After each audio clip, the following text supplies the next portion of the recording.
YouTube, it's Arzena, and welcome back to another episode of my cozy survival series.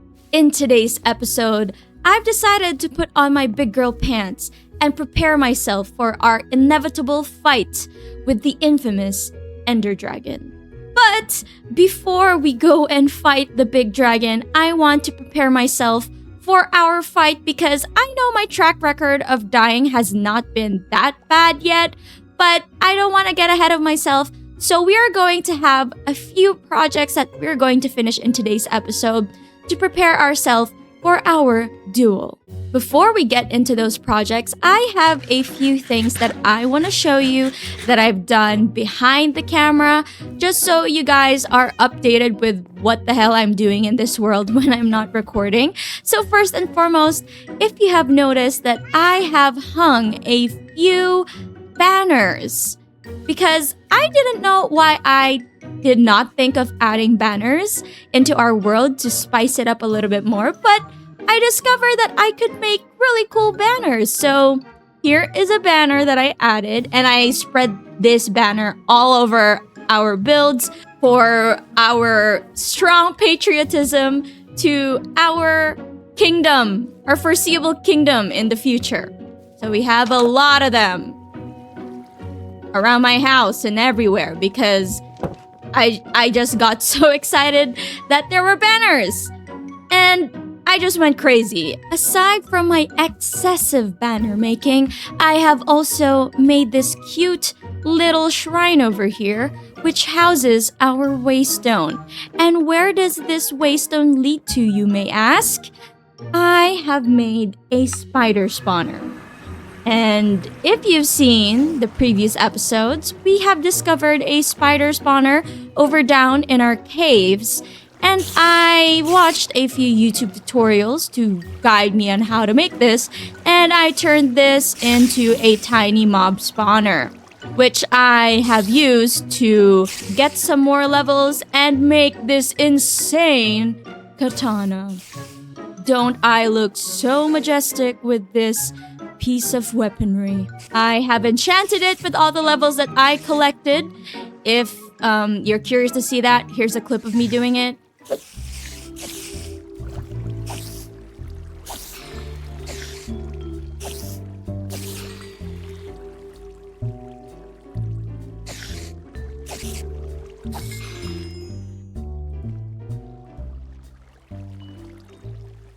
On the topic of mob spawners, our first project today is to build a better mob spawner because yes, the spider spawner works, like there's a lot of spiders spawning inside here, but I don't think that's efficient enough because you have to hit these spiders with full health in order to get your XP. And I would consider this spawner to be just an efficient way to collect some string and some spider eyes, but I think a more elaborate mob spawner would be more fitting than this mob spawner. So that's the first thing that we're gonna do. And as the location of our base is not suitable for a mob spawner, we're going to be journeying into further away into our lands to find a place to put our mob spawner down. And that is why I already made a waystone shrine, because I don't want to be traveling on foot to the actual mob spawner. So I am going to be putting down a waystone so we can just travel back and forth and make my traveling a lot quicker because I don't want to be doing all of that. So let's get all the materials that we need to make our mob farm. I am going to be building our mob farm with cherry planks because I have a gazillion of them. Given that I am living in the cherry biome, cherry grove, I have collected a ton of it and I don't know where to use it because we don't build our base with the layout using the color palette of cherry logs, so I have an abundant collection of it. So I guess this is what I'm gonna build it with, and I guess it will look a little cuter because the mob spawner is gonna be pink and all that.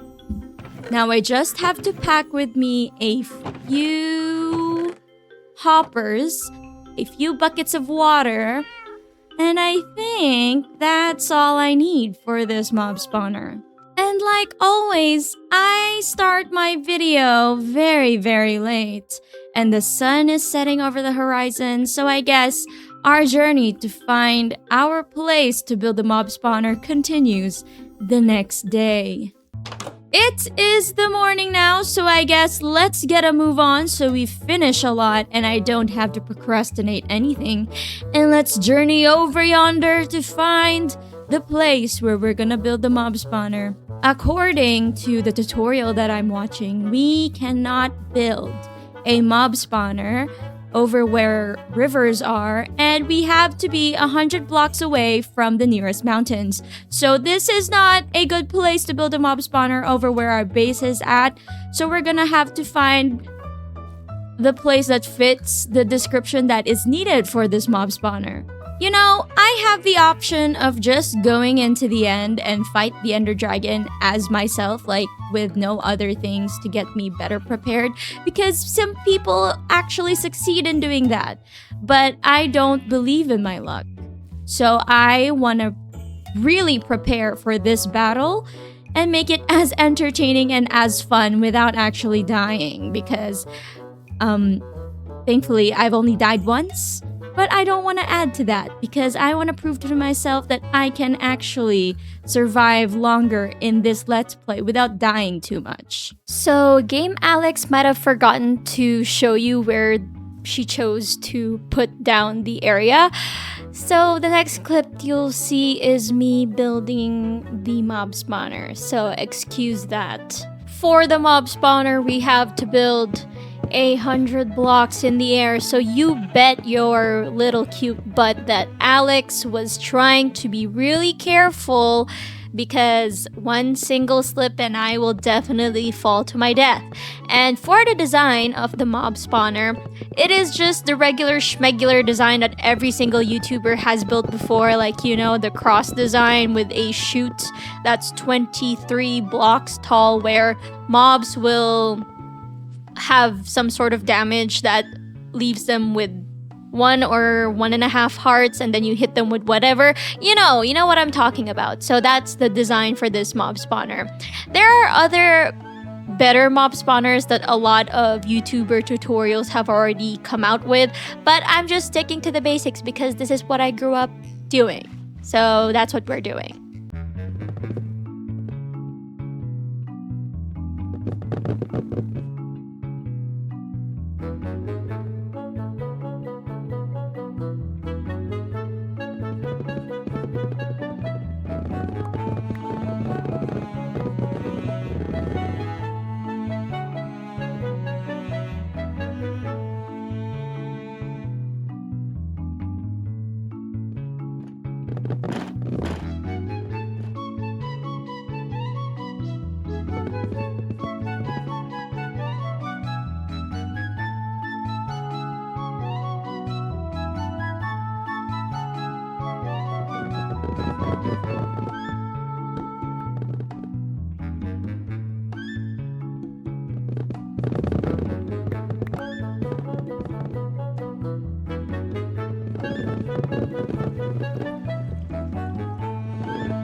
Alright guys, I think I'm finished with the mob spawner.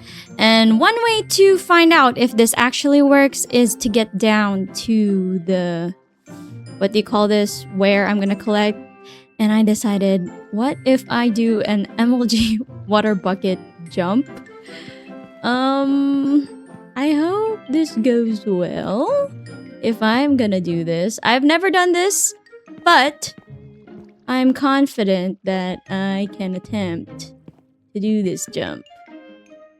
Because I did not plan out how I'm supposed to jump down. Okay, let's see. Maybe if I just put a water bucket down here. So, I'm gonna take this waterfall going down. Hopefully I don't die. Hopefully? Hello? Oh, there's the thingy. Oh no, oh no. We're going the wrong way. Oh no. Okay, let's attempt. Okay, 1, 2, 3. MLG water jump! Hey! I'm glad that I was able to jump.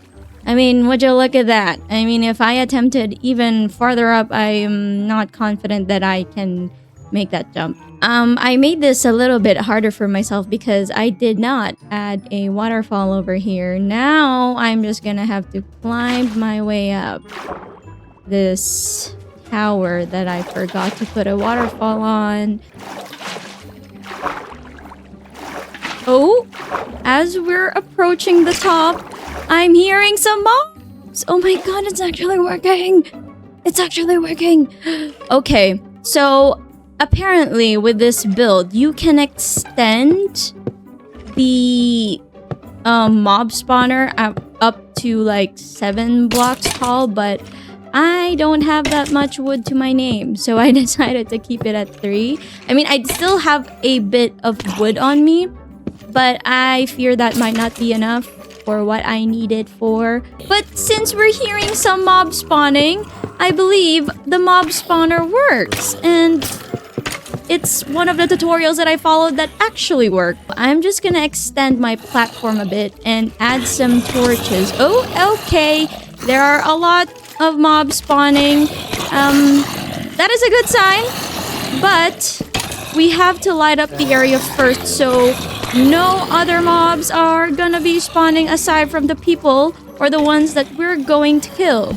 I would call this a success because I've always attempted doing tutorials like farms on Minecraft, but they unfortunately don't work. But wow, this magically worked, and I'm very, very satisfied that I was able to follow along properly. Now, with my mighty katana, let's slay these people. Okay, look at that! Oh my god! So much XP! This is insane. I love this. What happened to... Oh, yeah, I'm supposed to be putting some... What do you call this? Carpet down so the XP doesn't clog up the hoppers, but I don't know where it went. Well, at least that works, right? Let me get the XP. Give it to me. I'm afraid I have to move this chest because it is blocking my way from killing the mobs. So, I'm gonna have to do a bit of minor revisions to this. Let's just put some blocks here to block them off. And then I'm gonna get rid of this. And just change the hoppers. Hopefully we're safe doing this. And I got unnecessary loot from that. Now we're just gonna connect the 2 hoppers like that. Yes, I think that's the magic to solve that. Now I'm just gonna have to go around, go back to where we started. I mean, it does look a little janky, but it works. So now we can hit the mobs better here. Now we're just gonna put back all of the carpet so the XP doesn't spill out everywhere. Now this is a lot better, I think. We're just gonna remind future Alex not to look deep into the chute so we don't look at the creepers, and they are just gonna ruin everything. Now all I'm gonna do is break these. Okay, yep. Break. Oh no. Oh no. Oh no, that's not what I wanted to hear. Just gonna break those blocks. Okay, that was a close call. Let's now take our katana and slay them. Yes! Look at all this XP. Now, let's not crouch. Oh, that one fell to his death. What we're gonna do is not crouch when we're on this thing, because we might peek at some creepers and they're gonna explode and ruin everything. But we have a fully functioning mob spawner. I remembered while I was at the base I remembered bringing with me my waystone. But looking at my inventory, there's nothing. So I'm gonna have to travel back home, get a waystone, and get back here. And I'm not gonna bore you with all that, so let me just get my waystone. Alright. I have made it back with my waystone, and again, I have forgotten to put a waterfall. Let's get back up there. Alright, finally made it back up. Thank goodness. And we can put down this waystone, and let's name it Mob Spawner. We can go back to this without having to go all the way down there. And I hear a zombie villager. This is so satisfying, guys. This is so cool. It's just so... Look at that! I'm already in level 31 just by hitting these people. You can see all of our chests are now filled with so much loot. I'm so glad I finally built this mob spawner because I don't have to sit an hour in the spider spawner just to get some XP because that took so much time. But this is more efficient. So I guess we can call this a win, and let's go back to our base. It takes 1 XP to get back home since it's quite far. So let's go back home. Here we are. We can finally cross off the mob spawner off our to-do list. And the next thing we're going to build is a lovely home for our fellow villagers.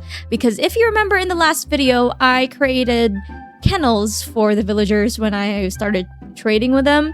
But I felt that was a little too inhumane for them, and they just deserve a cuter home for them to live in. So I'm going to be building a very, very elaborate and grand trading hall right over here.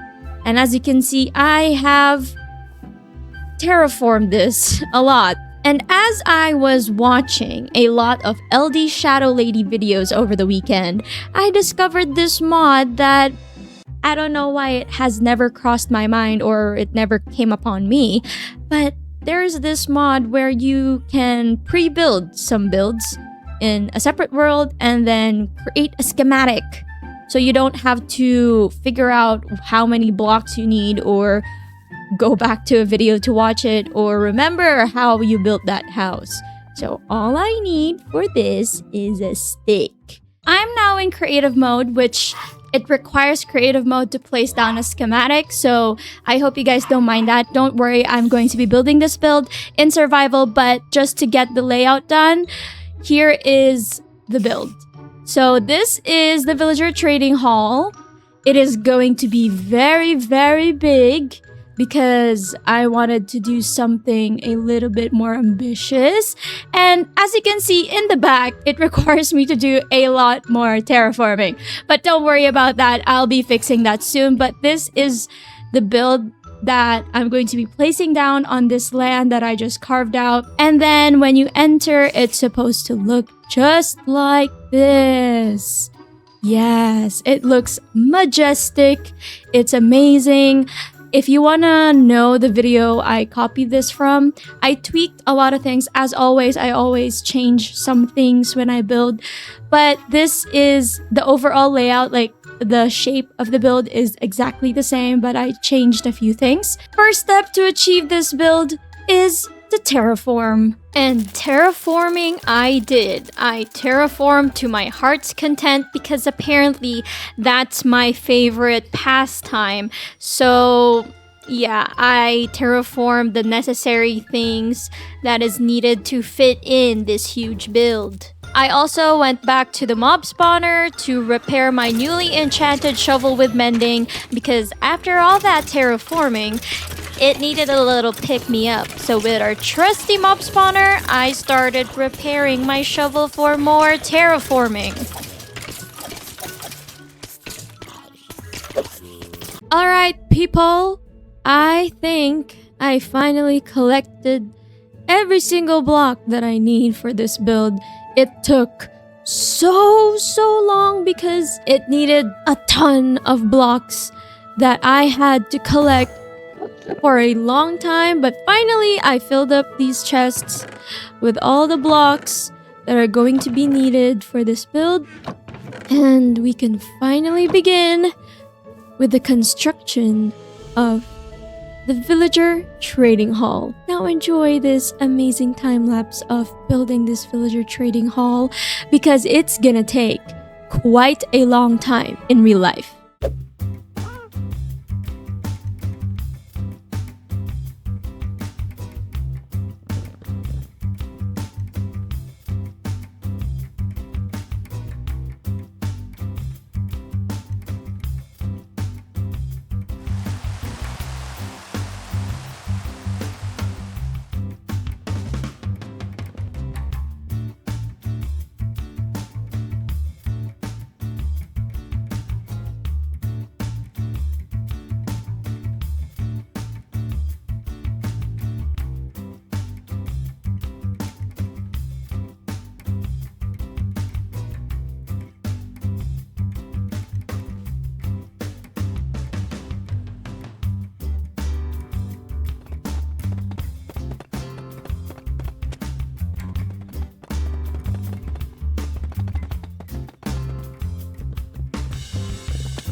All right, for the grand reveal of our villager trading hall. Ta-da! Let me tour you around this place so you guys can better see this. So I built a huge fence surrounding the trading hall because I wanted this trading hall to be sort of like a marketplace for the villagers so they can roam around without actually escaping, because I don't want random villagers going in and out. So I built this huge fence that goes around the trading hall.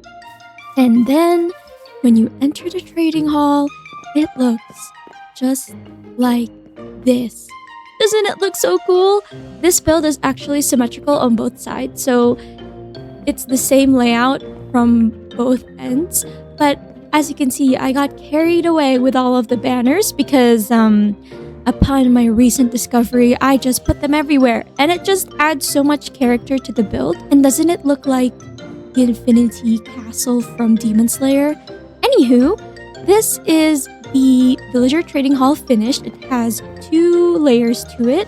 So the first floor is gonna be sort of a marketplace where the villagers can, roam around. On the second floor, this is the VIP area because this is, where the other villagers are going to be stored in kennels, because this is where the magical books with higher values will be stored, like really good enchantment books, because they deserve their own little podiums over here. But I have a surprise. Even though this villager trading hall took almost a week in real life for me to do because life got busy and I had to do a lot of things outside of Minecraft, I added a tiny little side project. It was supposed to be a tiny side project, but ended up becoming a huge project because of what it required. A tiny little hut over in one of the ends of the villager trading hall. And I think the sounds are giving it away, but this is a villager breeder hut. And I made a tiny breeder over here. As you can see, there are already grown villagers. Wait! One of the ladies are gone. Where's the lady? The lady villager disappeared. Where did she go? Oh no. I think she's over here. She's supposed to be over here. Why is she here? She's not supposed to be there. I don't know why she went there. However, I added less of the redstone since I can just easily pick up any of the villagers just like this. Because, of my lazy mods that I added. So I didn't put much of the redstone needed. I wanted to build the villager breeder inside of a hut because I thought it looked really awkward if I built it just out in the open like that. It didn't match the aesthetic and I wanted to add a little twist. Aside from this villager breeder, I also added another thing. And I think the sound of it is also giving it away. And it's hidden right underneath this trapdoor. So when you open this, you will see this. And this is basically a villager converter contraption. Learned this again off of YouTube. Little lever over here that flips. And it reveals Tony, which is going to be our main component when it comes to turning our villagers into zombie villagers. And yeah, we're going to tonify all of our villagers for them to give me better discounts because I am very cheap. As much as I love that there is like a sunroof over here, I feel like adding a bonsai tree in the middle would look really, really cool. So let me get that done. Alright everyone, this is as best as I can get this bonsai tree. I've never built any custom trees ever in my life, and this is my first one just because I really, really wanted to put one down. And I tried my best. Here it is. It doesn't look as accurate as I wanted to get it, but it's the best I can do. But hopefully with more practice making trees, custom trees, I can do better. Grows on sand. And I added this huge container for it. I used the trapdoors. And for the leaves, I used the azalea leaves. So I just bone mealed a lot of azalea and then I just sheared it all off. When it comes to designing the stations and the villagers and all that, I'm too lazy to do that right now because honestly, I don't have any idea how I'm supposed to do that today. So I'm probably gonna do that in the next video. We completed everything that we needed to do in today's video, so I guess I'll end the video at that. We have tackled a lot of projects in today's video in preparation for our fight with the Ender Dragon. This is not necessary, but it's better to be safe than sorry because I want to be very prepared than not being prepared at all. If you were heavily entertained and enjoyed this video, don't forget to give this video a like and subscribe if you haven't because I know a lot of you are not subscribed yet. That is absurd! Don't forget to click that red big button just below this video so you can come along on my future journeys. And don't forget to turn on your post notifications so you don't miss out on any of my future uploads. And with that being said, I'll see you all in the next video. Bye-bye!